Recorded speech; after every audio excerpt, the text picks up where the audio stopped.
tonight's talk, this is the most popular talk we've ever done in 15 years.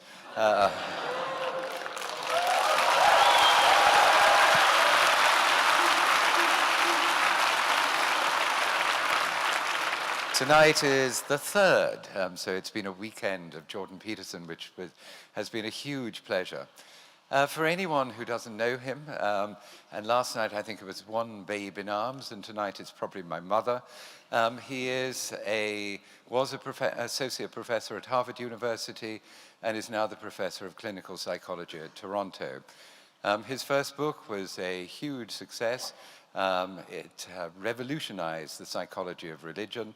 And his latest book, The 12 Rules of Life, is set to do exactly the same. Just a few housekeeping things. At the end of the talk, we're going to have a Q&A, which I'm going to moderate. So do prepare your questions. Please make them questions. And also for those people in the live stream, there'll be post-it notes, and you can hand questions to the ushers, and we'll be taking those as well. I look forward to that. And at the end of it, we're going to be doing not so much a signing, but here on stage, a dedication. Everyone's book is, or pretty well everyone's book is already signed. So if you don't want a dedication, then just leave. On the third page, you'll find the signature. Last night there was a huge queue, as you can imagine. In order to make the queue run smoothly, and sorry to sound bossy, but he's not going to be doing selfies, just because it means he's got to stand up the whole time and it'll slow down the flow. But he's very happy to be photographed, and you can photobomb him if you'd like. Also, because all of us, particularly me, are really keen for him to solve the problems of our lives, please resist doing that during the dedication, because it'll really slow everything down. I think the three things that you can take away from this evening, and you'll be the judge, is first of all, be inspired by the talk, secondly, read the book, and thirdly, marry a Canadian. I feel rather fortunate to have now done all three.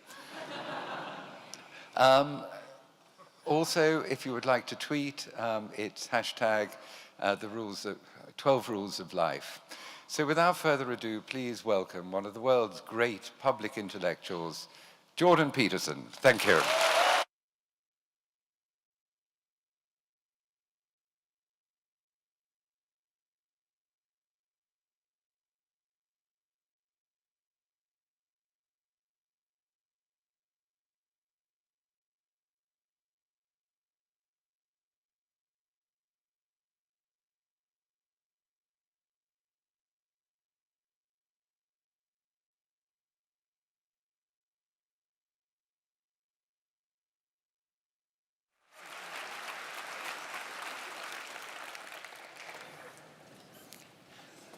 Well, that was nice. Oh. So I thought I'd talk about my book tonight. I've given 2 talks now, and I didn't actually talk directly about it. I sort of talked around it. So I thought, I don't like to give the same talk twice.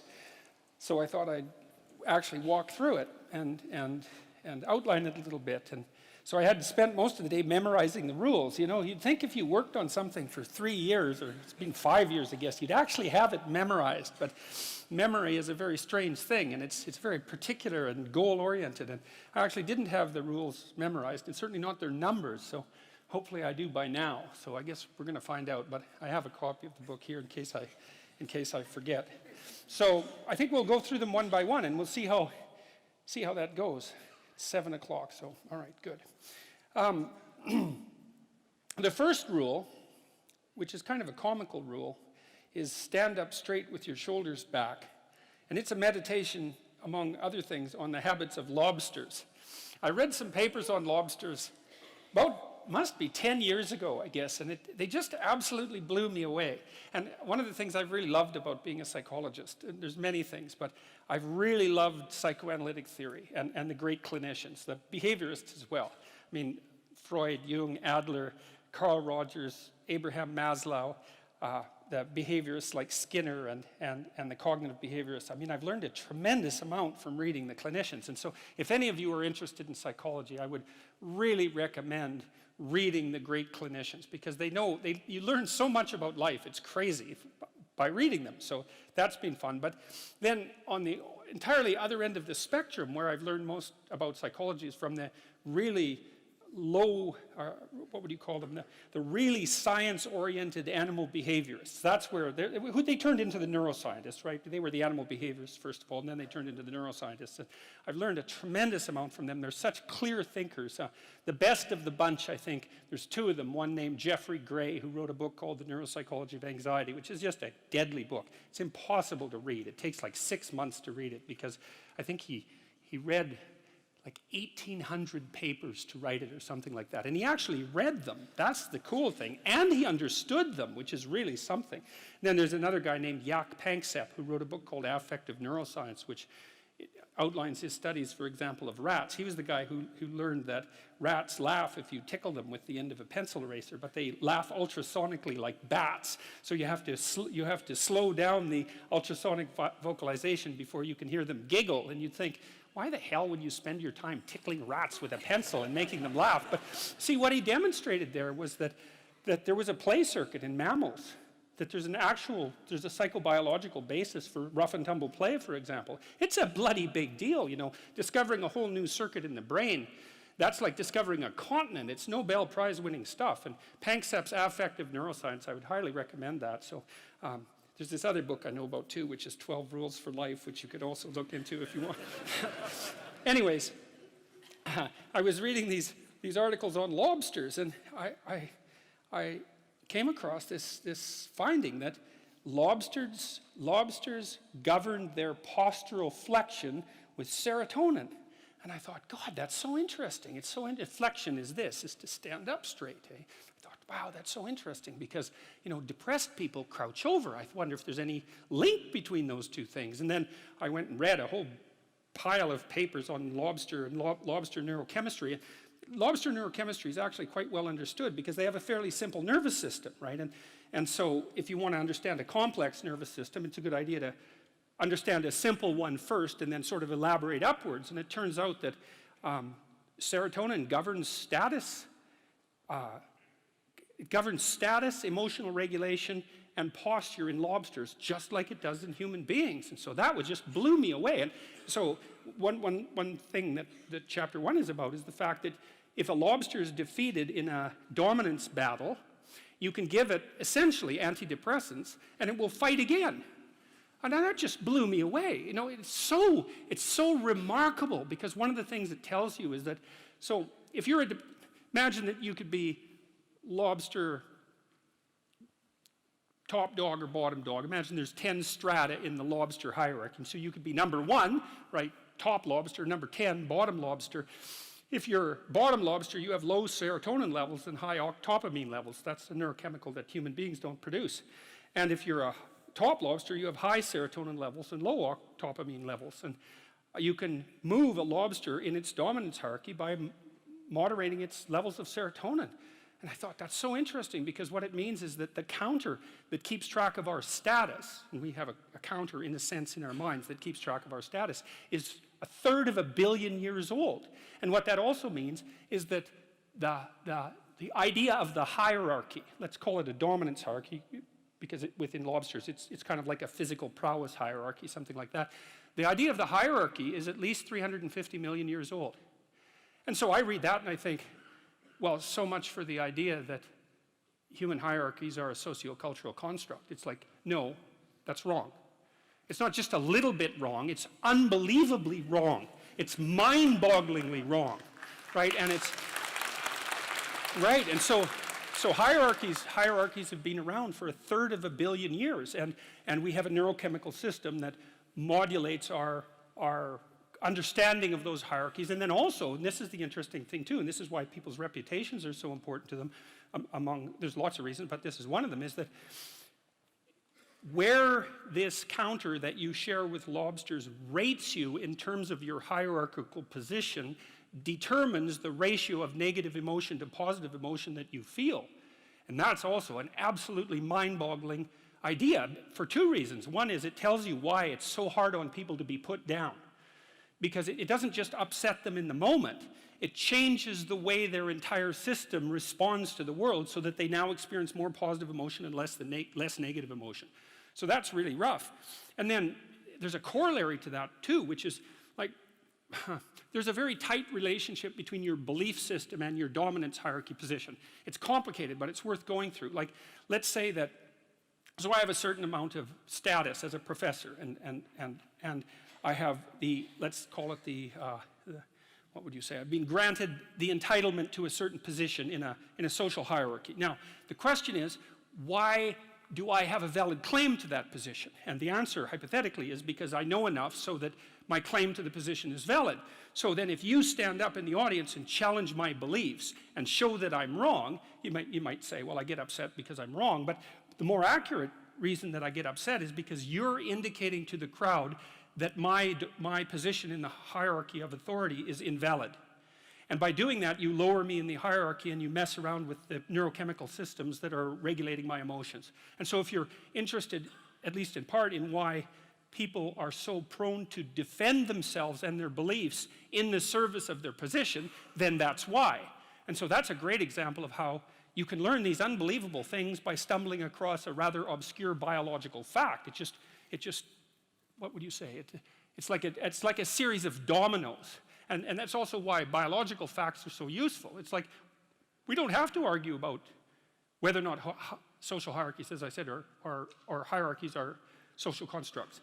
A given hierarchy is influenced in its structure by sociocultural conditioning, let's say, but the fact of the hierarchy, so like the part of your brain that detects and regulates your response to hierarchies is older than the part of your brain that recognizes trees. Like, it's old.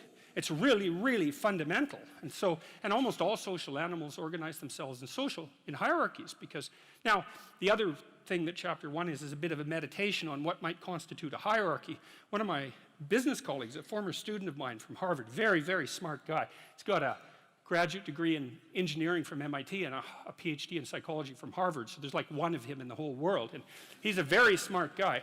And he helped me design the self-authoring suite, by the way, and he's been working for about 20 years on that. That's a suite of programs that helps people write about their lives and straighten them out. He told me to stop using the word dominance hierarchy. And he said the reason for that was that it was infested with Marxist presuppositions. And it really bothered me when he first said that, because I've been using the word for years, dominance hierarchy. He said, we had a discussion about that. He said, well, it's predicated on the idea that you climb up the hierarchy, human hierarchy, as a consequence of the expression of power. It's like, that's wrong. You climb up valid hierarchies as a consequence of the expression of competence. And that's actually technically right. He was exactly the right person to tell me that, because he had done his PhD on what predicts success in Western hierarchies. And the answer is quite clear. General cognitive ability, some prefrontal ability as well, which was what he specifically tested. So intelligence, roughly speaking, although it's a little bit more elaborate than intelligence, but that's close enough. And trait conscientiousness accounts for about 50% of the variance in long-term success. And you think, well, hey, how do you want your society to be structured? It seems pretty good to me that smart, hard-working people are the ones most likely to succeed. That's not a bad empirical test of the validity of a structure, you know, especially given how much vagary there is in life. Lots of random things happen to people, but it's better to be born 3 standard deviations above the mean in intelligence in the West than it is to be born 3 standard deviations above the mean in wealth in relationship to where you'll end up when you're 40. So he said to use the word competence hierarchy, or we decided that, and I think that's much better. So chapter 1 is a bit of a meditation on the nature of hierarchies and the biochemistry of hierarchy, but it's also an injunction about how to present yourself, because you want to present yourself to the world in a manner that doesn't disgrace you in some sense. That might be a good way to think about it. And you don't want to disgrace yourself, because the consequence of disgrace is emotional dysregulation, more pain, less positive emotion. And so the best way to present yourself is to stand up forthrightly and to stretch out, you know, and to occupy some space, and you make yourself sort of vulnerable by doing that, because you open up the front of your body, right? But it's a sign of confidence, and that way people are most likely to give you the benefit of the doubt. And that's a good way to start regulating your mood. But not only does it directly regulate your mood to stand up, because it's so tightly associated, like postural flexion is associated with serotonin and emotional regulation, but also because if you straighten up and you present yourself in that manner, then other people are more likely to take you seriously. And that means they'll start treating you as if you're a number 1 lobster instead of a number 10 lobster. And that's another way that you can at least give yourself the bloody benefit of the doubt, right? And confront the world in a courageous manner. And that's a really good way of figuring out how to establish yourself in multiple competence hierarchies, because one of the general rules of thumb about how to be successful is to confront things that frighten you forthrightly and with courage. And that's kind of a universal strategy for success. And so that's what the first chapter is about. So that's quite fun. My graduate students, I told them these lobster stories. My graduate students, when we used to go out for breakfast, and they were a very competitive bunch, very fractious and witty, and they were always trying to get one over on each other, and making some witty put down or something like that. And it got to the point in the restaurants where they'd put their claws in the air and click like this when they, got one over on one of their colleagues, which was very peculiar and strange and very funny as well. So that's rule number 1. Rule number 2 is treat yourself like you're someone that you care about. And that's a deeper chapter, I would say. Like, chapter 1 is kind of comical, but it's also got this serious scientific end, for example, and it's practical, like most of the rules are. Chapter 2 is a bit of a meditation on why. See, I read this piece of work by Jung a long while back, and it was a meditation on the injunction to treat your neighbor as you would like to be treated, something like that. And what Jung pointed out, which I really liked, was that wasn't an injunction to be nice to other people. It was an invitation to reciprocity. It was something like this. It's like, you should figure out how you would like to be treated, like you were taking care of yourself, not how you would like people to respond to you. It's more important than that. It's like, imagine you had a child that you really cared for, and someone said, well, people will treat this child exactly like you want them to, but you have to figure out what that is. And so then you'd have to sit down for like a month and you'd think, okay, well, how do you want your child to be treated? You don't want everyone just to be nice to him, you want people to challenge him, and you want people to discipline him, and you want people to tell him when he's wrong. It's like, you don't just want everyone to be nice. That's pathetic. It's pathetic. There's no challenge in that. And so, well, you want to treat other people like you would like to be treated. Well, then you have to figure out, how would you like to be treated? And well, you'd like people to fawn all over you and just lay everything at your feet. It's like, no, that's not something you'd wish for someone that you were taking care of. And then there's an additional problem, which is it's often the case that people will treat other people better than they treat themselves. That happens extremely frequently. So one of the things I pointed out in chapter 2 was that if you have a dog and you take him to a vet and the vet gives you the prescription medicine, you'll go buy the medicine and you will give it to the dog and you will do it properly. But if you go yourself to a doctor and you get a prescription, there's a 30% chance you won't even pick up the medication.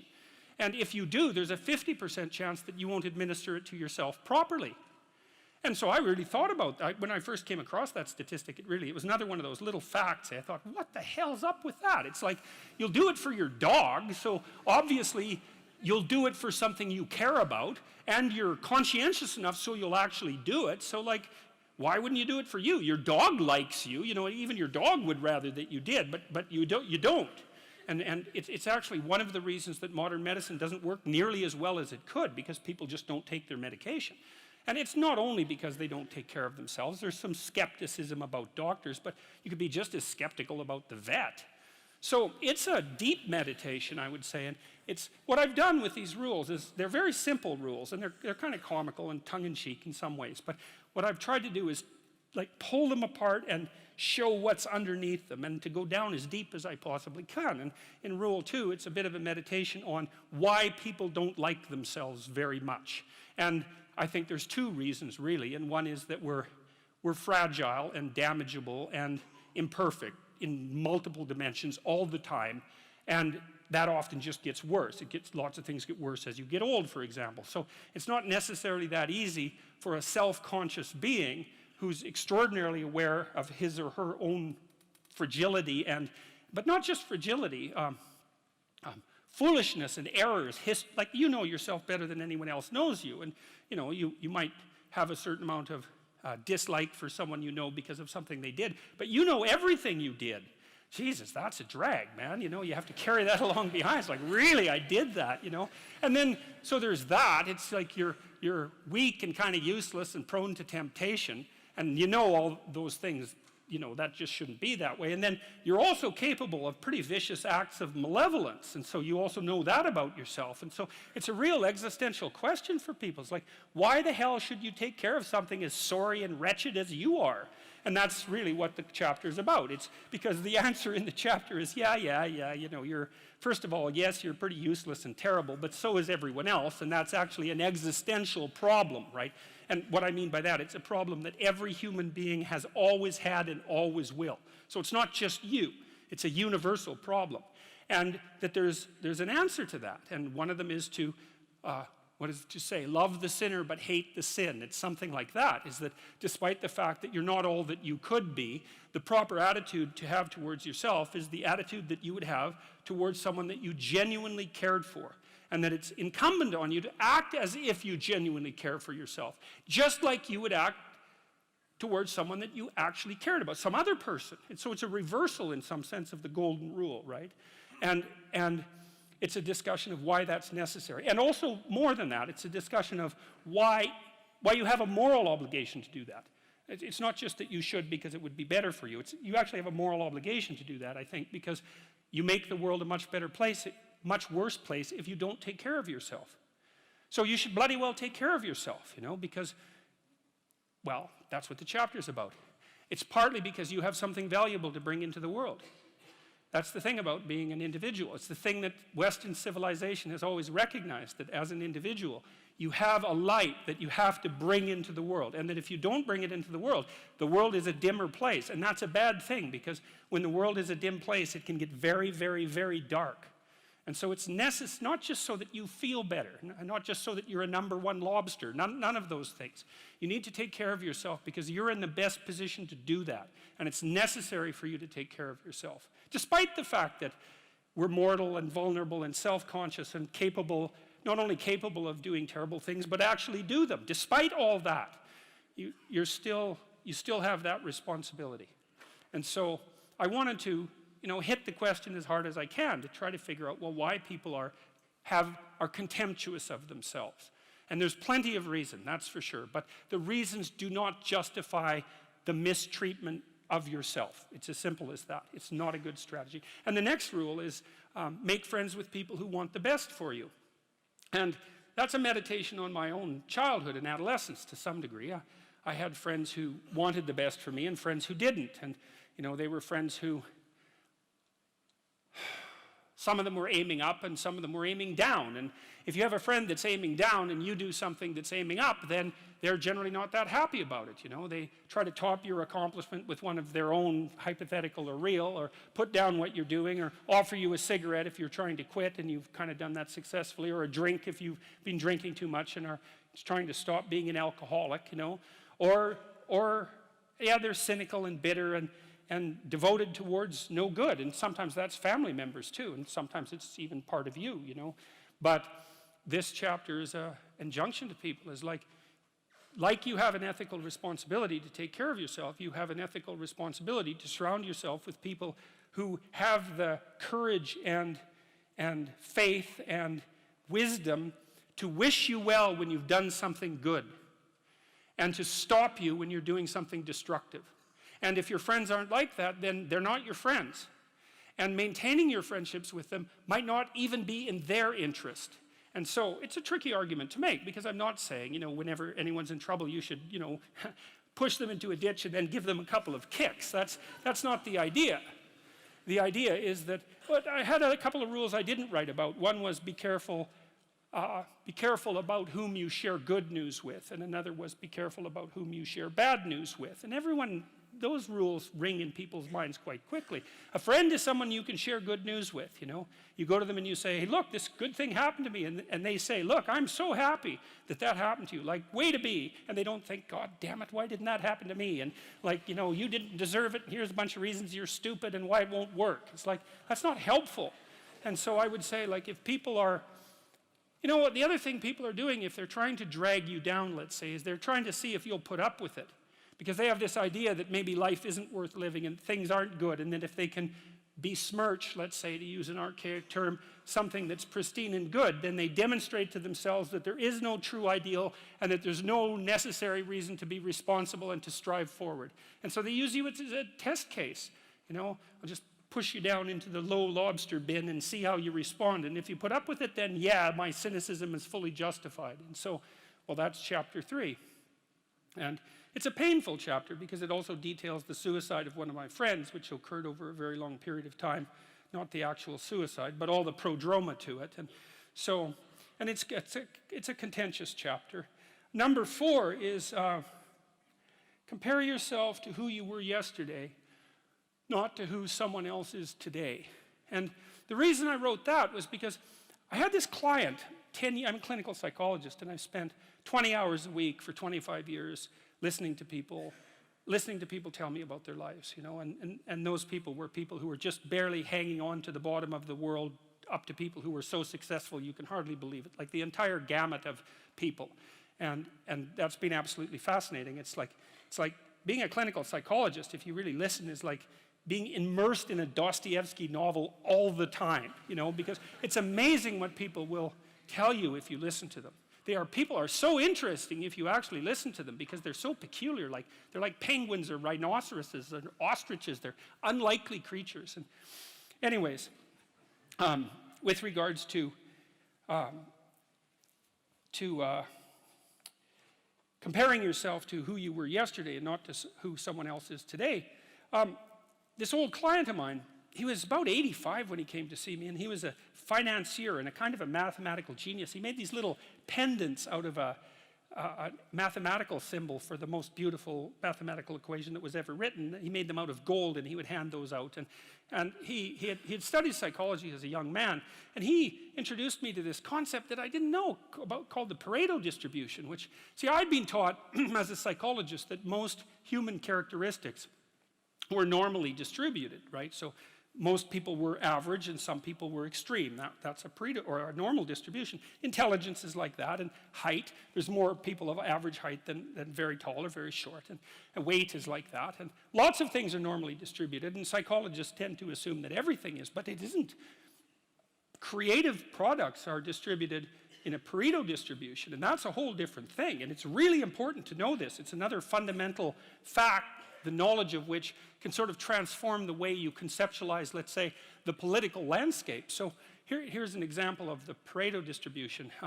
You know, there's a rule of thumb that if you run a company that 20% of your employees do 80% of the work, or that 20% of your customers are responsible for 80% of your sales, or that 20% of them are responsible for 80% of the customer service calls. Same thing, but that's not exactly the rule. The rule is worse than that. The rule is, in a given domain, the square root of the number of people operating in that domain do half the productive work. So you think, well, you have 10 employees, 3 of them do half the work. It's like, yeah, okay. What if you have 100 employees? Then 10 of them do half the work. What if you have 1,000 employees? Well, then it's 30. And if it's 10,000 employees, then it's 100. And this actually turns out to be a rather ironclad rule. It applies across very, very many situations. It applies, for example, to the mass of stars and the size of cities. So you can see how universal it is as a law. And it's something like those that have more get more, and those that have less get less. That's the Matthew principle, right? To those who have everything, more will be given. From those who have nothing, everything will be taken away. And the economists sometimes call that the Matthew principle. And so what that lays out is a world that's rife with inequality. So, you know, you hear this idea that I think it's the 85 richest people in the world have more money than the bottom 2 billion. That's a Pareto distribution phenomena. And you might say, to hell with capitalism for producing that. It's like, sorry, you got your diagnosis wrong. It's a natural law. It's no matter what society you study, you get a Pareto distribution of wealth. You get a Pareto distribution of number of records recorded. You get a Pareto distribution of number of songs written or goals scored. Like any creative product has that characteristic. And it's partly because as you start to become successful, let's say, people offer you more and more opportunities. And as you start to fail, people move away from you and you plummet. And so Okay, so that's rough. So what it means is that there is always a landscape of inequality. And I'm not saying that we shouldn't do anything about it, although I am saying that we don't know what to do about it. That's the thing, because you can modify the Pareto distribution of wealth, let's say, but we don't know how to do it without maybe disrupting the system so completely that it collapses, which is what happened in the Soviet Union, for example, and in Maoist China. They were trying, at least in principle, to adjust inequality. But the cure was far worse than the disease. And the truth of the matter is, we actually don't know technically how much inequality there has to be to generate wealth. We can guess, and you could say, well, there should be less, and you might say, well, there should be more. If you're left-wing, you'd say less, and if you're right-wing, you'd say, well, we'll just let the inequality flourish. But we do know that it's inevitable, and we also know that we don't know how to regulate it. So, there is inequality. What that means is there's always going to be people around that are better at something than you are. And that's a problem, because you can get jealous, and you can get bitter, and you can get resentful, and worse, you can get hopeless, because you look like. I have this friend of mine. He told me something so funny. He was decrying his lack of success in the world, and he compared himself to his roommate, and he said, his college roommate was doing much better than he was. And his bloody roommate was Elon Musk. It's like, really? It's like, oh, you're not doing as well as Elon Musk. Well, you can see it would take it rather personally, because they were roommates and everything. It wasn't like he was doing badly. Like, he was doing pretty damn well. It's like, I'm not as good as Elon Musk. It's like, yeah, well, you and like 7 billion other people, But I thought it was instructive because you have to be careful who you compare yourself to. Now, you can't just not compare yourself to successful people, right? Because then you don't have anything to aim at. And one of the things I learned from Jung, this was a cool thing, I'm going to make a real lateral move here. Jung thought the book of Revelation was appended to the Bible because the Christ in the Gospels was too merciful. He was too nice a guy. Now, he's an ideal, right? And Jung said, wait a second, an ideal is always a judge. That's the thing about an ideal, because you're not as good as your ideal, so your ideal is a judge. And Revelation has Christ coming back as a judge, and that was Jung's explanation at the level of the collective unconscious for the pasting of that remarkably strange and terrible book onto the end of the Bible. So, anyways, my point is an ideal you need an ideal because you have nothing to aim at, but an ideal is a judge, and you always fall short of the ideal. So how the hell can you have the benefits of having an ideal without having the crushing blow that goes along with having the judge that always regards you as insufficient? So I was trying to work that out in the chapter, and this is something I've had to work out a lot as a clinical psychologist. It's like, well, let's say you need a goal, but we don't want to let your distance from the goal crush you. So you got to set up a goal, and then you got to break the goal down into parts so that you can move towards it, and you have a fairly high likelihood of doing it. So that's a bit of practical, I wouldn't say advice, it's because it's better than advice. It's some practical knowledge about how to go about achieving an aim. Set a high aim, but differentiate it down so you know what the next step is, and then make the next step difficult enough so you have to push yourself past where you are, but also provide yourself with a reasonable probability of success. It's also what you do with children, right? You want to push them because they need to grow up and be more than they are, right? But you don't want to crush them with constant failure. So what you do is aim high and make the goal difficult but proximal. So anyways, so that's one way of looking at it. But then the next thing is, I've had many clients in their 30s who are trying to, this is more true with women, I would say. A lot of women who are very high achieving and who established their career goals at 30 and then want to differentiate out their life. They want to have a husband, they want to have a family, they're trying to figure out how to do that. And one of the things I've noticed that around 30, you really have to stop comparing yourself in some ways to other people. And the reason for that is that the particularities of your life are so idiosyncratic that there isn't anyone really all that much like you, because the details of your life happen to matter. And so maybe you compare yourself to some rock star or something like that, and the person's rich and famous and glamorous and all that, but they're alcoholic and they use too much cocaine and they've had 3 divorces, and it's like, how the hell do you make sense out of that? Is that someone that you should judge yourself harshly against or not? The answer is you don't know, because you don't know all the details of their lives. And who do you know that you can compare yourself to? That's easy. You. yesterday. So here's a good goal. It's something like, well, aim high. And I really mean that. It's like, and we'll talk about that a little bit too. Aim high, but use as your control yourself. It's like, so your goal is to make today some tiny increment better than yesterday. And you can use better, you can define better yourself. This doesn't have to be some imposition of external morality.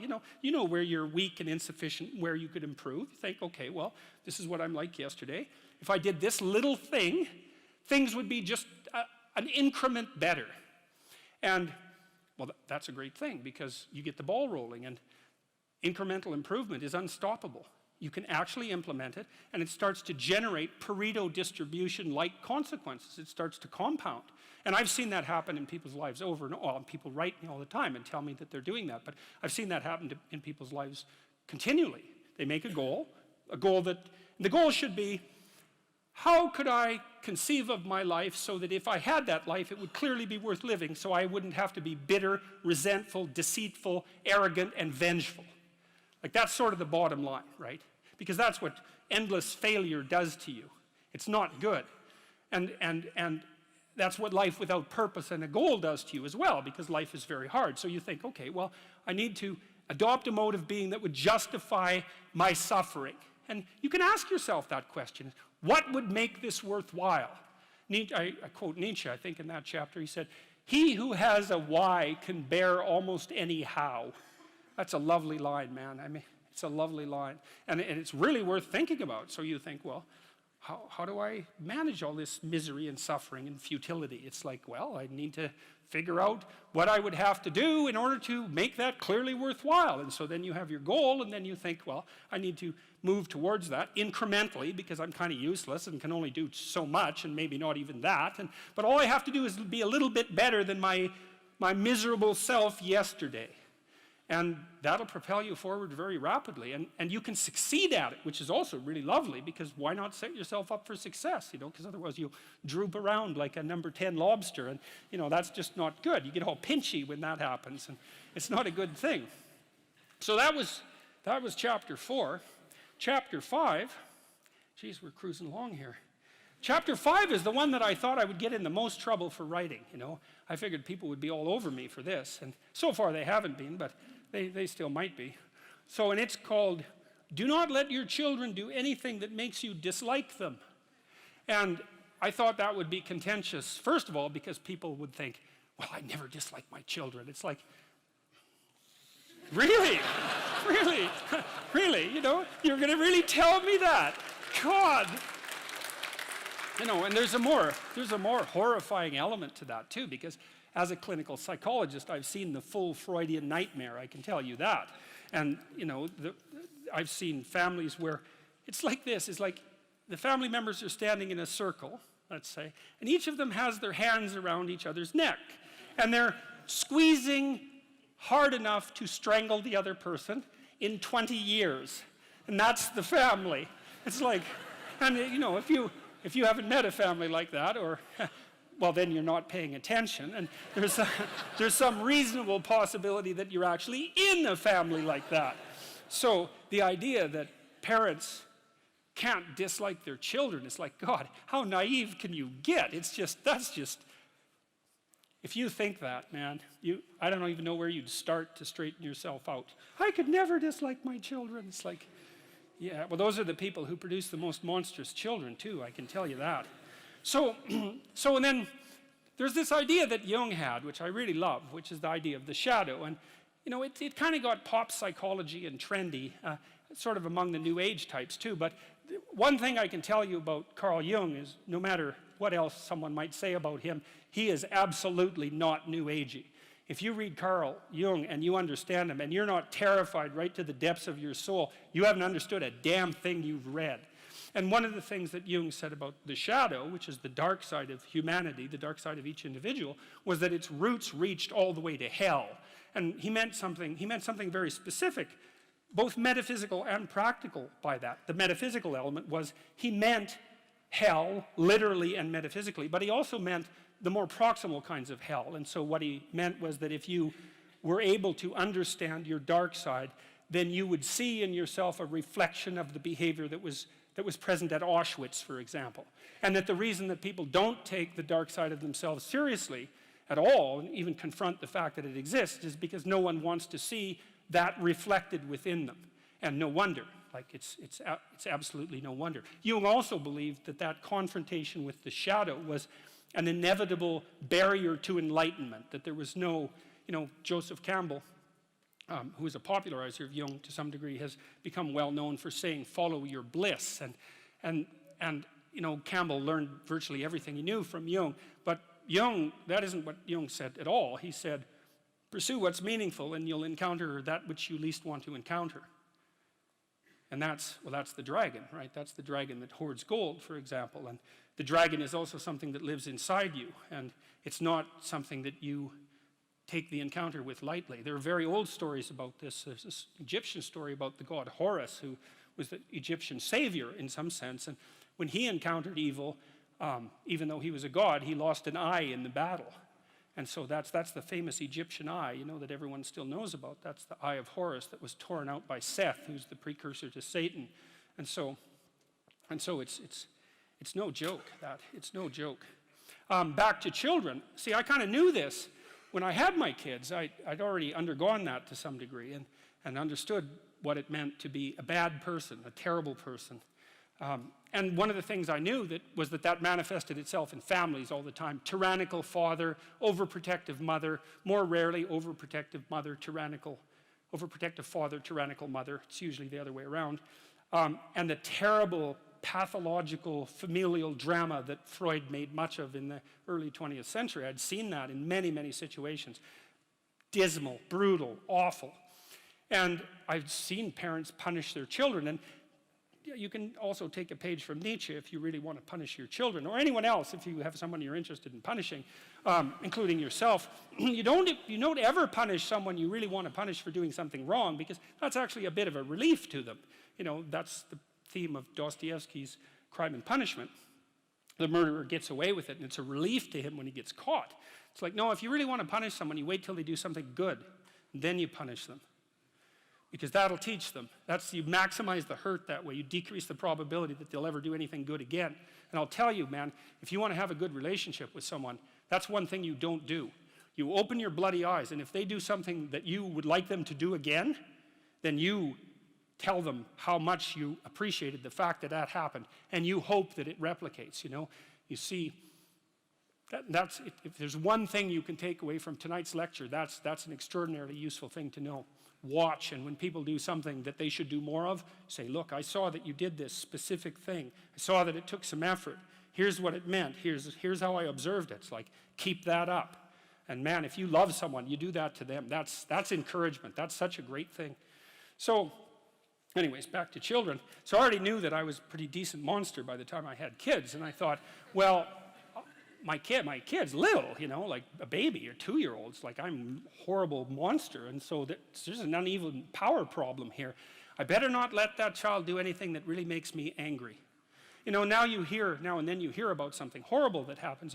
When I was in Boston years ago, I read about a woman who plunged her 2-year-old daughter's arms into boiling water. You think, well, how in the world can that happen? It's like, well, she's probably hungover. She probably just lost her job. She was probably desperate in 6 different ways. She probably didn't have any decent disciplinary strategies for children. She probably didn't have anyone helping her. She was bitter and resentful and angry, and the child misbehaved at exactly the wrong moment. And you're going to be around your children a lot, and so you might want to have it so that they don't misbehave at exactly the wrong moment. Because all hell can break loose if they can, and I didn't want that to happen. And I knew that it was easy for people to hate their children, even though they mouth the words that they love them all the time. I saw very little evidence of that in many situations. And so one of the things, you have a natural affinity for children, and even maybe a more powerful natural affinity for your own children. So that's a good start. But you don't want to set them up as an enemy against you. You don't want to allow them to engage in the kind of hierarchical challenge that makes you irritable and resentful. That's not a good idea. And if the things they do make you dislike them, the probability that they will make other people dislike them is extraordinarily high. And so you can consult your own irritability. And you can say, look, kid, I used to tell my kids this, you know, when they were 3 or 4. I'd say, look, I'm not in a very good mood, and I'm likely to be unreasonable, so it would be best if you'd go in your room and play for a while. It's like, I like you, man. You're a great kid, but like, get the hell out of here for a while.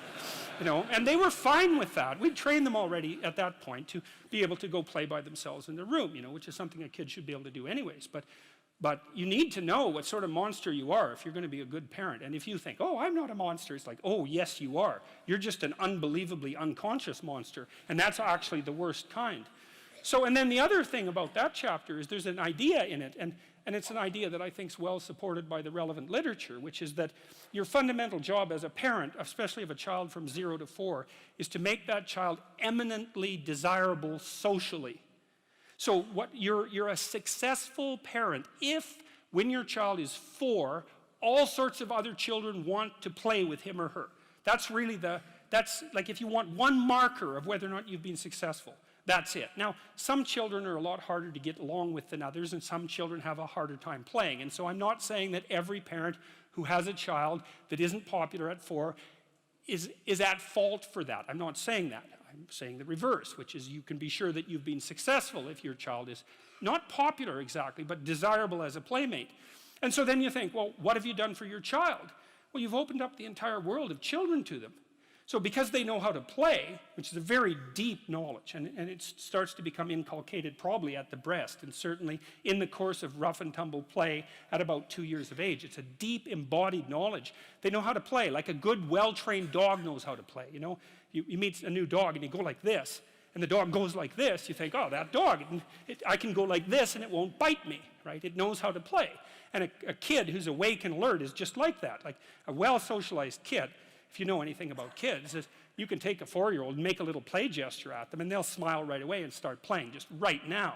And that's what you want for your kids. And then everywhere they go, other kids like them and will include them in their play. And play is the way that children develop. And so if other children include them in their play, then the children develop.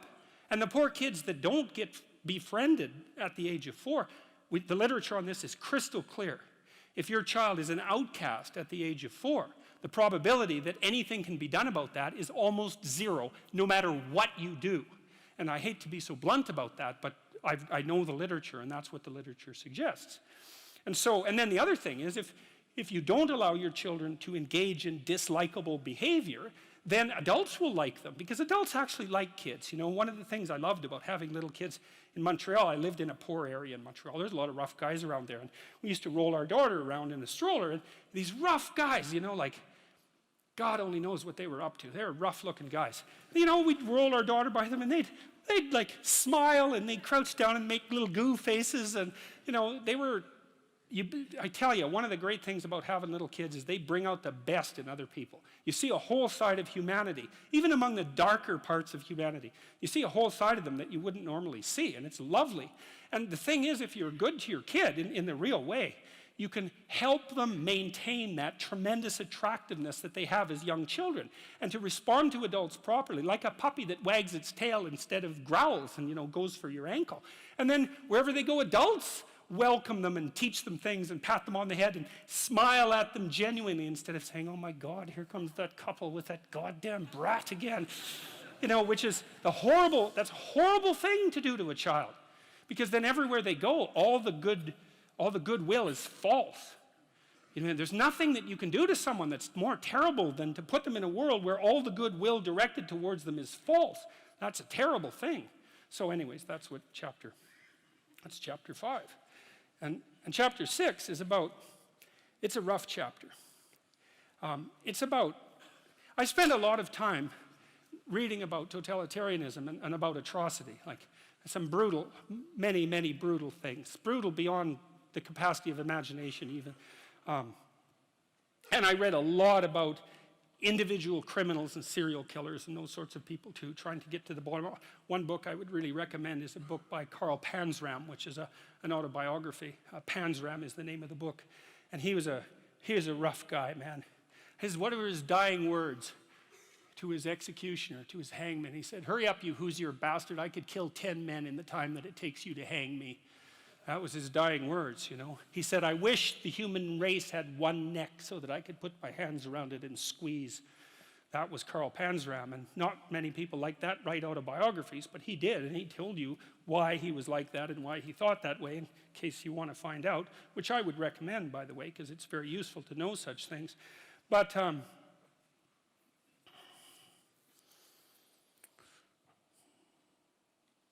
I have to remember why I told you that Panzram story. Oh yeah, chapter 6 is about that. It's about Panzram, and it's about the Columbine kids, the kids who shot up the high school, because I read their diaries, and I understood them too, which is even better than just reading them. And you see these mass shootings all the time, and everyone does the same thing. Oh, how did that happen? Why did that happen? How can it be this way? It's like, well, why don't you read what they said about why they did it, and just assume that that's the reason. And if you go, oh, well, the Columbine kids, oh yeah, it was like, oh, they must have been bullied. Oh yes, because the natural response of anyone who's been bullied is to go arm yourself to the teeth to plot the destruction of the entire city. I think it was of Detroit, to line your entire high school avenue with bombs and then to go and shoot your classmates. That's what happens when you're bullied. It's like, no, that's not what happens when you're bullied. That's a stupid explanation. It's shallow beyond belief. And it really emerges only because people don't want to contend with the real issue. And the Columbine kids, well, they were contending with the real issue. They basically said quite forthrightly that in their own arrogant estimation, being itself was corrupt and unnecessary, and it would be best if it was eradicated in the most brutal possible way as fast as possible. And you get to places like that if you dwell on revenge for 3 or 4 years in your mom's basement.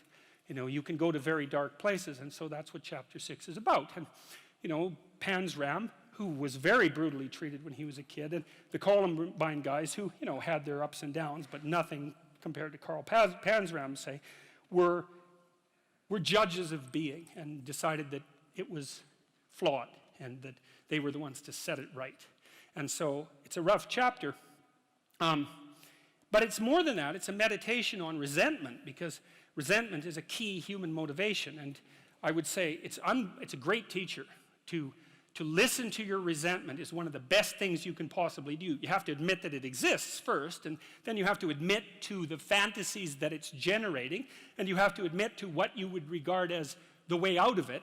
So that's all very difficult, because it means learning things about yourself that you probably don't want to learn. But resentment only means one of two things. It means either like shut the hell up, grow up, quit whining and get on with it.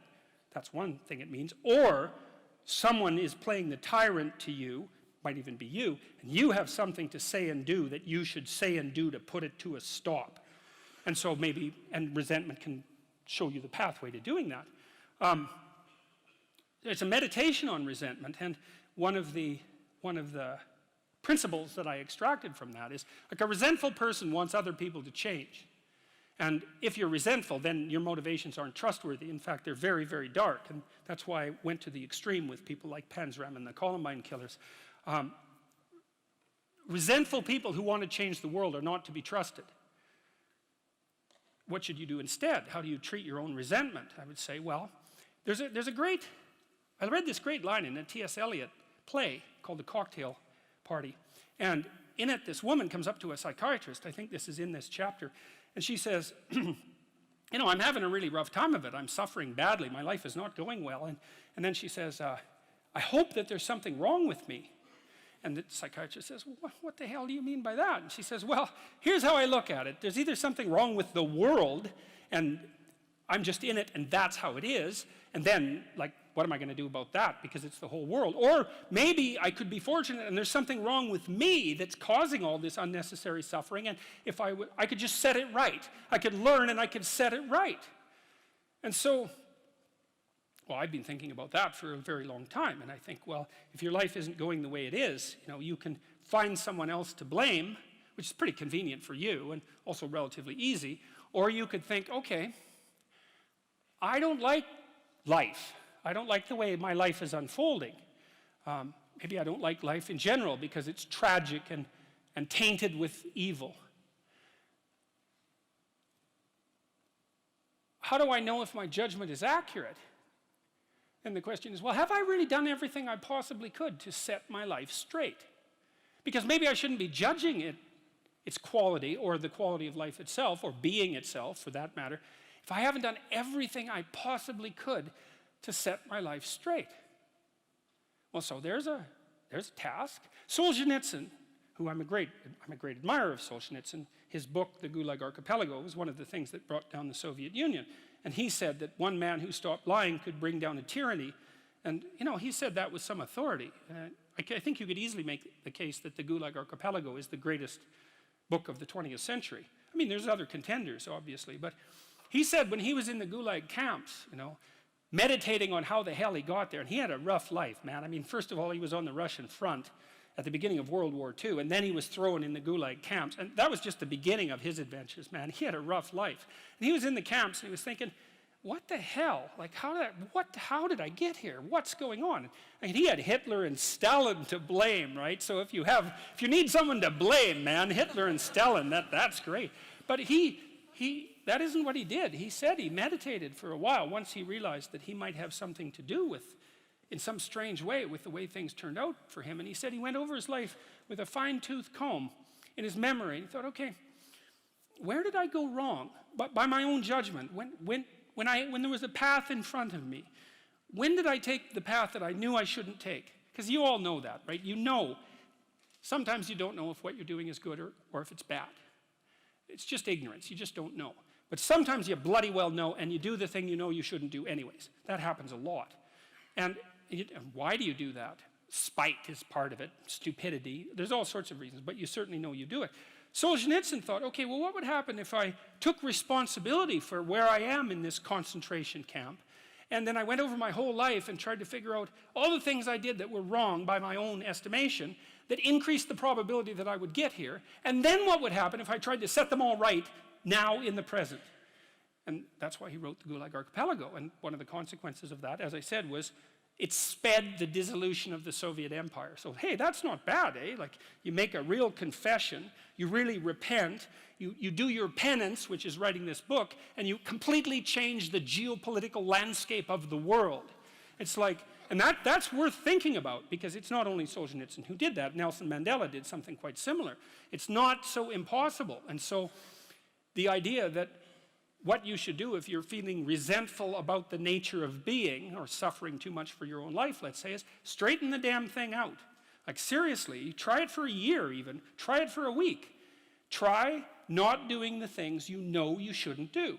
Try not saying the things you know to be false. And just watch what happens. You might as well give it a shot, right? Because you say, well, I'm all in for a year. I'm going to do things right. And then I'll just stand back and I kind of watch how things unfold. And maybe I'll reconsider at the end of that year. It's like, try it. Try it. I mean, I would say I've had thousands of letters now from people who are saying, hey, I tried that, and hey, it worked. I quit lying and everything quit. Do you ever see that Simpsons episode where Sideshow Bob keeps stepping on the rake over and over? It's like his whole yard is littered with rakes, and all he does is walk around and step on, and then curse. Steps on a rake, it hits him in the face, and he curses. And then he steps on another rake, and you know what I mean. Stop doing that. Exactly. Yeah.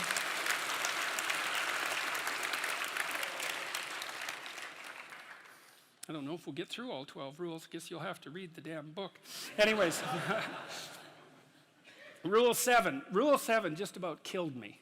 Like, I've had a lot of bad health in the last year, and having to rewrite Rule 7 coincided with one of those periods that lasted about a month, and it was the hardest chapter by far, and it went down the deepest by far, and it was really hard to get right. It's called Do What Is Meaningful, Not What Is Expedient. And I'll just tell you a little bit about the chapter, because I figured something out in it and then explained it, something that took me decades to figure out. So there's this idea, it's a very deep Christian idea, that the Messiah is the person who takes the world's sins upon himself, right? That's a characteristic of Christ, right?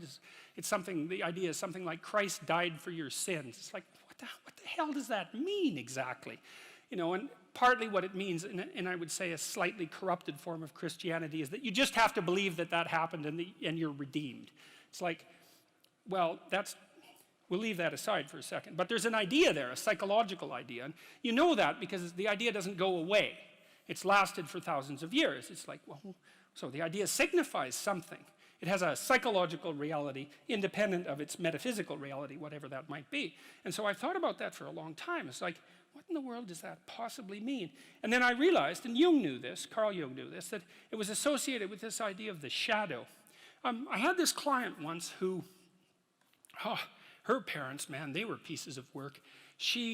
Her parents taught her, I swear to you that this is the truth, her parents taught her that adults were angels. Literally. And when I saw her, she was about 30, and she had a lot of strange symptoms of sorts I'd never seen, psychosomatic symptoms.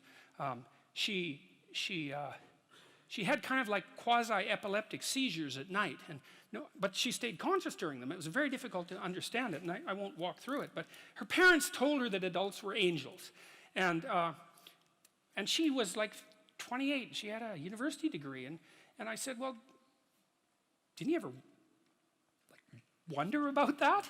I said, didn't you read any history? And she said, yeah, but I'd read something about the terrible things that people did to each other, and I would just compartmentalize it.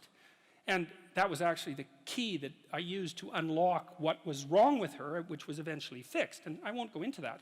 But I said, I gave her this book. I gave her two books. I gave her a book called The Terror That Comes in the Night, which is a book about sleep paralysis and nightmares, because I thought that was what might have been bothering her. It turned out that wasn't it. Then I gave her this other book called Ordinary Men. And it's a great book.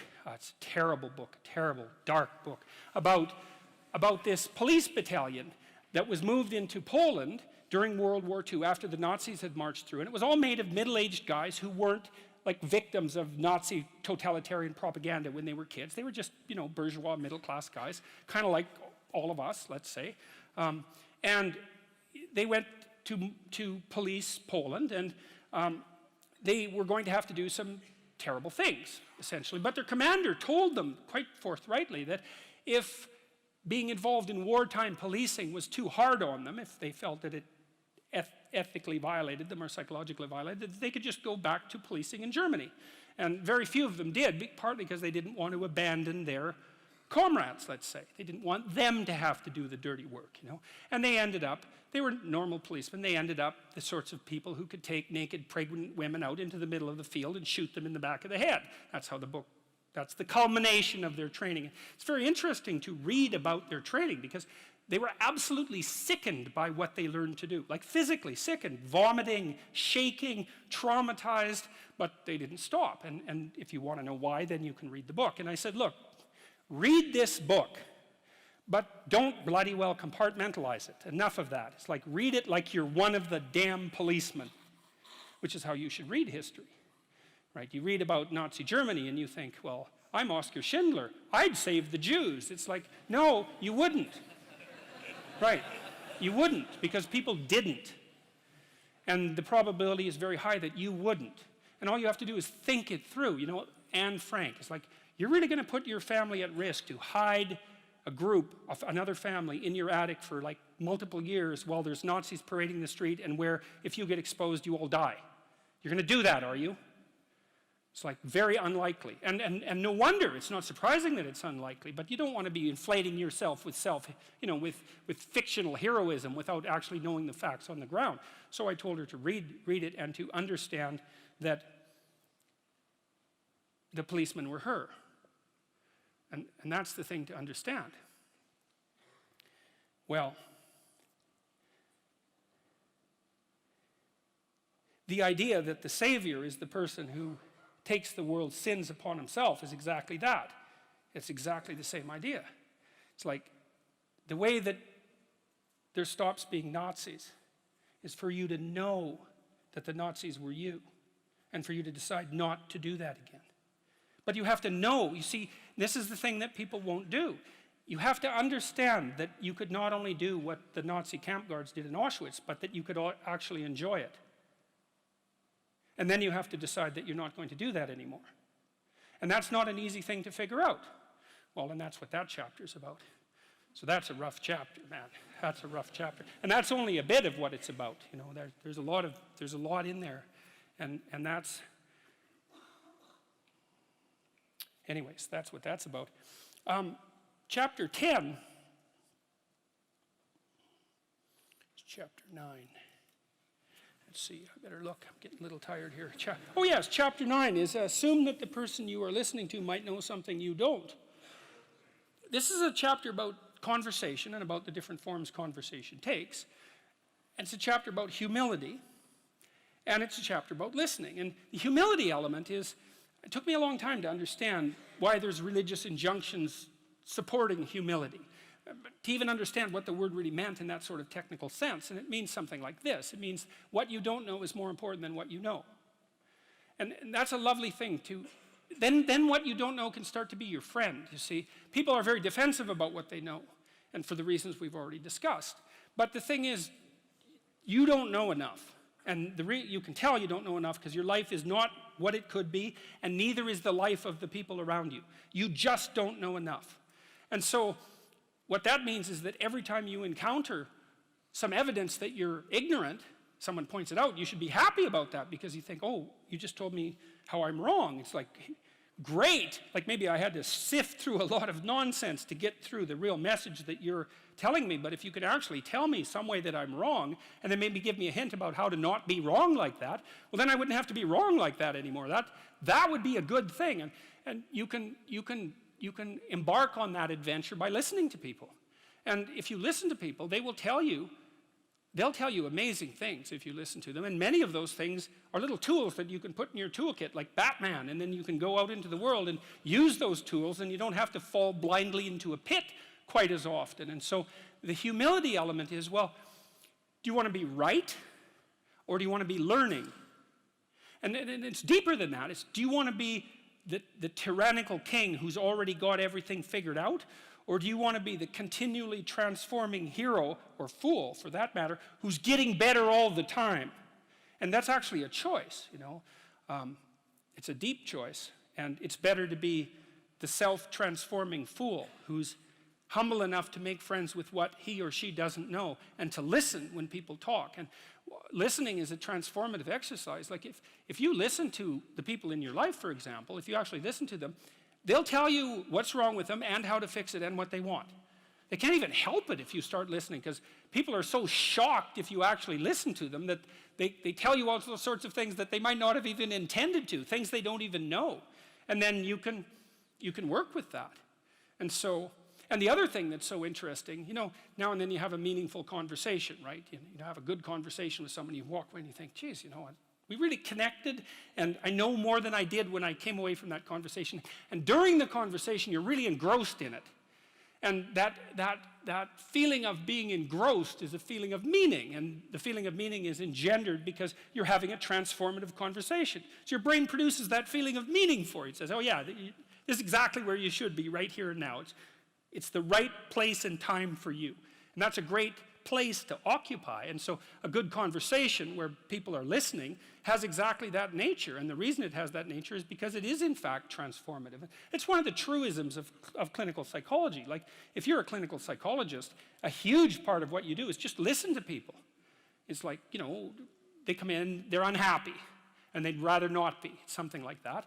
You say, well, why do you think you might be unhappy? And they don't know. They have some ideas, and they may have to ramble around for like a year before they figure out why they're unhappy. They get rid of a bunch of reasons why they thought they were unhappy that are untrue, and then you kind of get to the heart of the problem. And then you might ask them, well, if you could have what you wanted so that your life would be okay, what would that look like? Then they have to ramble around a bunch about that because they don't really know. But the listening will straighten them out because people think by talking.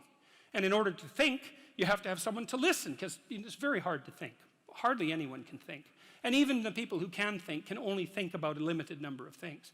But almost everybody can talk. And you can listen to yourself talk, and if someone listens to you, then you also have a foil for your thoughts, right? Because you can watch the person when you're talking and see if you're boring or see if you're amusing or if you're engrossing, all of those things. And so listening, that's a very good thing. I outline a Carl Rogers dictum. He was a famous clinical psychologist. This is another great little tip. Rogers said, here's a trick to tell if you're listening. So let's say someone lays out their perspective for you, and then what you do is say, look, here's what I think you said. I think you said this and this and this and this and then this. Is that right? Have I got what you're saying right? And maybe the person says, God, you haven't been listening at all. And, then they have to straighten you out. Or maybe they say, yeah, you got it. And then the nice thing about that is that you summarize their argument for them, which can be very helpful, and for you. But also, you don't get to make the person into a straw man. So like if you're arguing with your wife, let's say, or your husband, big party is going to want to win. And that's stupid, because if you win, you get to be top lobster, but they get to be bottom lobster. And if you want to live with bottom lobster, then like more power to you, but I wouldn't recommend it. Right, because you don't want that. You want to defeat your wife in an argument. Oh, well, great. Like if she was going to disappear tomorrow, no problem. But like you're going to like live with defeated, miserable her for the next week? That's no good. So you listen and you think, okay, well, here's what I think you said, and maybe even make it a little stronger and more elaborated than was the case with the original utterance, so that you get the damn argument right. Because you don't want to win, you want to fix the problem. That's the winning. And so the summary with listening is so useful for that, because the person can say, well, yeah, that's what I meant. It's like, then you have to grapple with that. And Rogers said, well, people usually won't, because if you live with someone and they tell you the truth about the situation, it usually means that there's something really stupid that you're doing. Well, them too, but there's something stupid that you're doing that you're doing that you actually have to stop. And, that's difficult and unlikely, but well, if you don't stop, then you get to have the same damn problem every day or every week for the rest of your life. So it's probably better to undergo the misery of stopping it than the misery of continuing it. But that's the injunction to listen.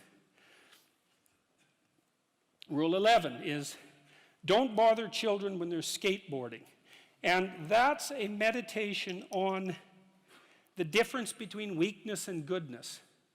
You see, one of the things that's happened in our society, and especially with regards to our attitude towards men, but also our attitude towards the masculinity in women, so it's just as toxic for women, is that we seem to have concluded that strong men are dangerous, and that's partly because we think Western culture is a tyrannical patriarchy, and the only reason you get to the top is because you misuse power. And so all the men who are at the top of the hierarchy are all misusing their power, and they're all tyrannical, and all the guys who have the aim and ambition to achieve that are just tyrants in training. And that's sort of the basic attitude that we have towards our own culture and towards young men now. And that's just, there's everything about that is pathological and inexcusable and shameful. I mean, first, the claim that Western culture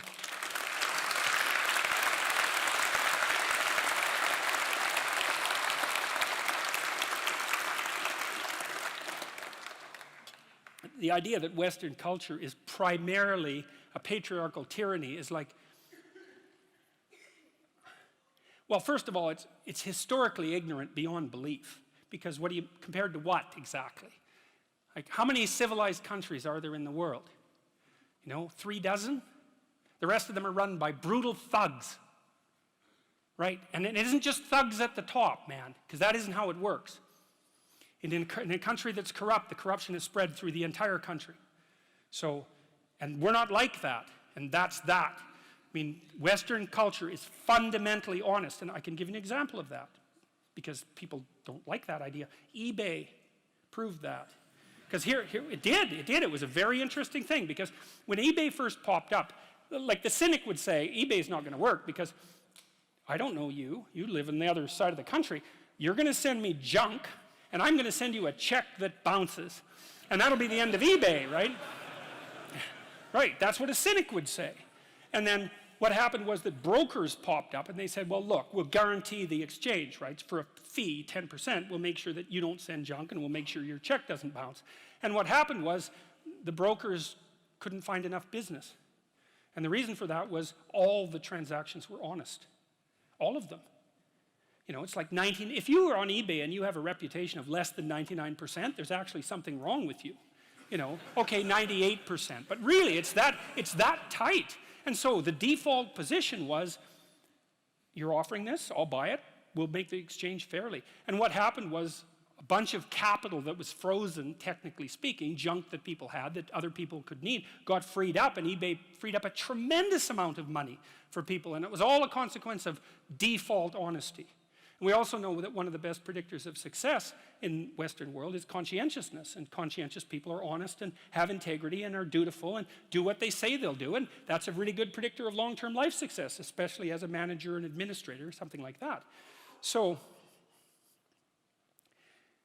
chapter 11 is a discussion about the assault on the positive masculine, and I read it partly as a continuation of what Nietzsche announced back in the late 1800s as the death of God, right? Because in Western culture, God was a masculine figure, and the idea that the divine masculine had been decimated, which was basically Nietzsche's pronouncement, has filtered all the way down to masculinity itself. And I think that's an absolutely appalling outcome. It's something that could only be desired by someone who is a true enemy of humanity. And so partly chapter 11 is a call to encouragement. It's like, you want, and I've been telling young men in particular, but young women as well, though they don't seem to be quite as in need of the message, to adopt responsibility for their life, to tell the truth, and to understand that their failure to participate fully in being leaves a hole that's precisely the size of their soul in the cultural landscape. It's no joke. We need all the light we can possibly bring to bear on the situation. And I firmly believe that, and I believe that for all sorts of reasons, and I think they're very deep reasons. And that's partly why I would say Rules to Life also has, it's a funny book because it has a very religious core, but it's also very heavily grounded in evolutionary biology. So, but that's what chapter 11 is about, and it's about people who are the enemy of the human spirit. The people who restrict children's play, for example, which is a particularly pathological thing to do. There's a movement now to not let children have best friends. It's like, really? What the hell, man? That's so... There are so many things wrong with that idea that would take another lecture just to scrape the surface. But mostly it's just... Well, I would not even start on that. Final rule.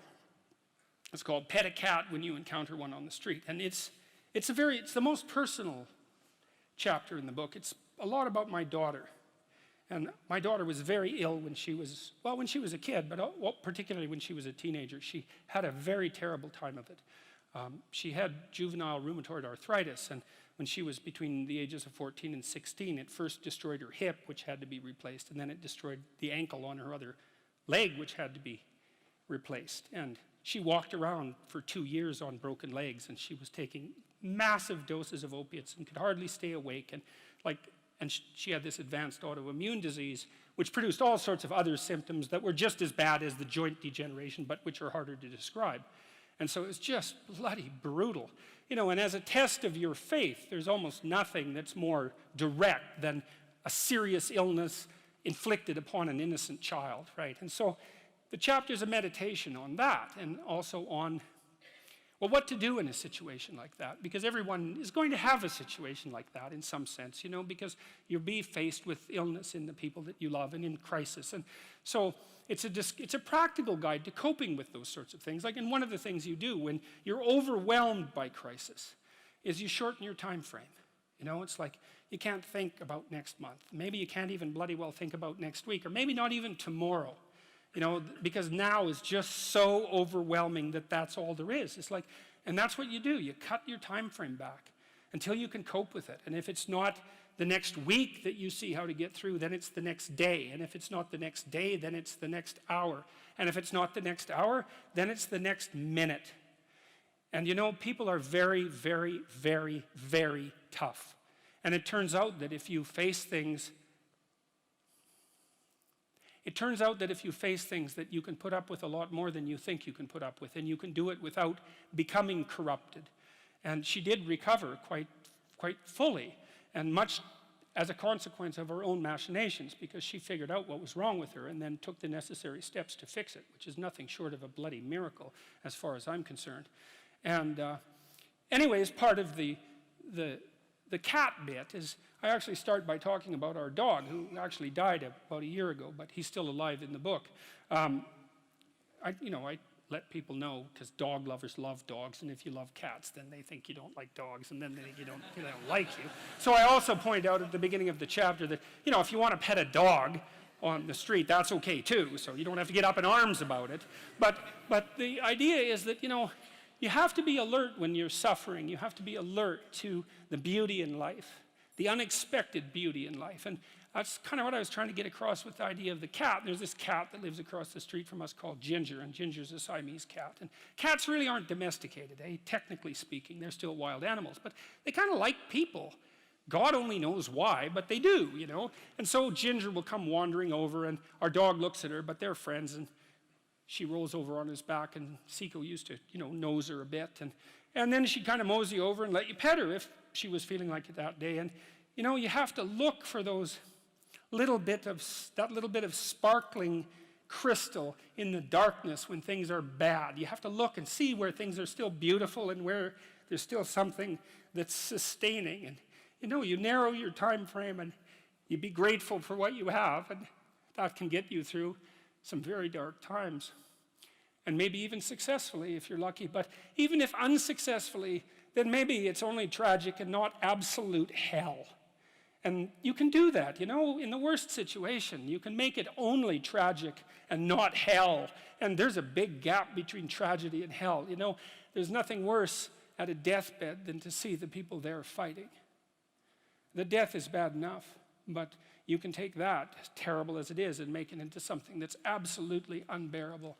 And maybe I think, and this is sort of what I closed the book with, is this idea is that if we didn't all attempt to make terrible things even worse than they are, then maybe we could tolerate the terrible things that we have to put up with in order to exist. And maybe we could make the world into a better place, And it's what we should be doing and what we could be doing because we don't have anything better to do.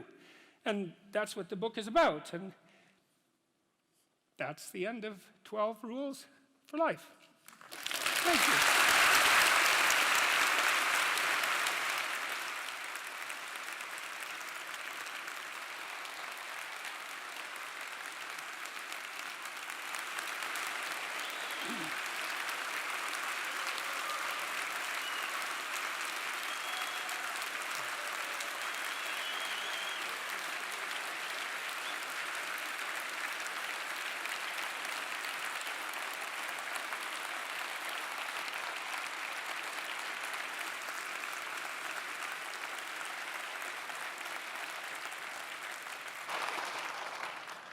Well, we've overrun joyously, and normally I would have sort of cut the talk and done something so we can have questions, but I really didn't think it was appropriate. This evening's talk was absolutely luminous and inspiring. So I'm going to do one question only, and I'm going to leave Jordan to actually decide what's the question he's going to ask. So I'm going to take 3 from the audience. I'm going to read out 3 that have come from the live stream. One from the live stream is, how do you challenge the identity politics of today? The second is a more personal one, is where do you fall short yourself in these 12 rules? And is it a constant adjustment? And now let me take 3 questions from the audience, and I'll leave Jordan to then decide which is the last question that he wants to ask. So, first hand there. First of all, it's an honor to be at your lecture.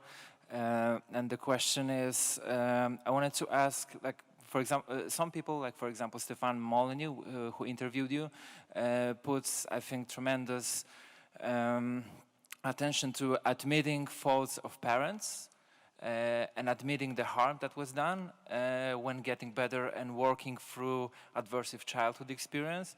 And I wanted to ask you about that and what you think about that. And then if we take the young lady just here. My question, sorry. My question is about chapter 9, about being humble and listening to what your enemies are saying and criticizing you.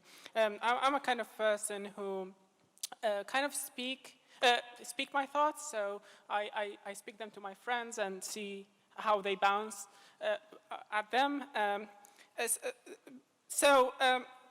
I notice that there's always a group of of my friends who always criticize what I'm saying and not even try to understand where I'm coming from. And I've always wondered how to deal with that. I mean, I want to listen to what they are saying, but they're not understanding they're not trying to listen to what I'm saying. So what would you do in that situation? I'm going to answer that very briefly. Okay.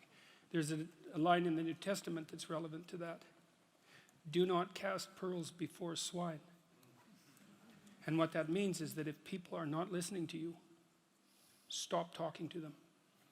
And that is the best piece of advice that I can give you. And what happens is that if you stop talking to people who aren't listening to you and start watching them instead, they will tell you what they're up to.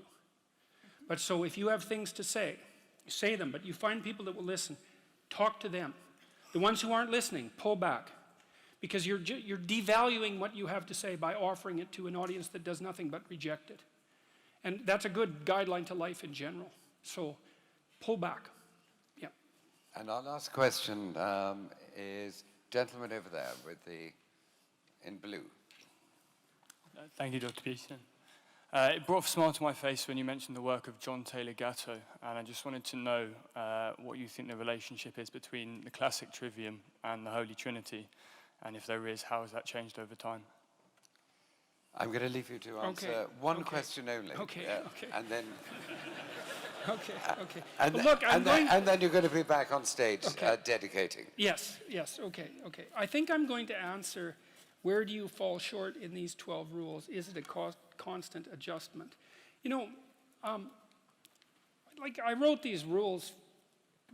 Why did I write these rules? Well, you know, and especially when I said, well, you should try to improve yourself instead of trying to set the world straight, or instead of worrying about what other people are doing wrong. You might say, well, that's a hell of a thing for someone to say who just wrote a book called 12 Rules for Life. It's like, you know, but the thing is that I wasn't just writing that. I was writing that for me as much as for anyone else. And I really mean that sincerely. You know, I had an opportunity to spend somewhere around 5 years meditating on how you should conduct yourself so that your life is what it could be. And like, I'm in the group of people that I'm advising. You know what I mean? It's like all of these things are very difficult to stand up straight, to remember that, and to treat yourself like you're someone worthwhile, and to make friends with people who are good for you, and to tell the truth, or at least not to lie. I mean, these are all ideals, right? And especially taken as a whole, they constitute a kind of ideal. And you never attain the ideal. And not only that, it recedes as you approach it, right? Because you straighten yourself out and you think, well, I've got it now. And you think, no, wait a minute, there's more to go. There's still more to go. And then you get that much farther along the line, you think, oh, yeah, I thought this was the end of the road. It's like, no, there's plenty of imperfections left to iron out. And so it is a constant adjustment. But there's something about that that's also positive, because you might say that it's not so much that there isn't such a thing as a good person. It's that our idea of what constitutes good isn't right. Because a good person is someone who's trying to get better. And no matter how good you are, there's better that you can get, but the real goodness is in the attempt, right? It's in the process, to use somewhat of a cliche. You know, there's this, and I'll close with this, and it's a good way to close. You know, and this is a psychological observation. The central figure of Western culture is Christ. And we can look at that psychologically, because Christ is the dying and resurrecting hero. And what does that mean psychologically? Well, it means that you learn things painfully. And when you learn something painfully, a part of you has to die. That's the pain. You know, when a dream is shattered, for example, a huge part of you that constituted that dream, maybe even the biological substrate of that dream, has to be stripped away and burned. And so life is a constant process of death and rebirth. And to participate in that fully is to allow yourself to be redeemed by it. And so the good is that process of death and rebirth, voluntarily undertaken. It's like you're not as good as you could be, so you let that part of you die. And if someone comes along and says, you know, there's some dead wood here, man, it needs to be burned off. You think, well, that stuff's still a bit alive. when that burns, it's going to hurt. It's like, yeah, well, no kidding. But maybe the thing that emerges in its place is something better. And I think this is the secret of human beings. This is what we're like, you know. Unlike any other creature, is that we can let our old selves die and let our new selves be born. And that's what we should do. And so, where do I fall short in these 12 rules? Well, endlessly. Because, well, here's a way of thinking about it. Until the entire world is redeemed, we all fall short. And that's probably a good place to stop.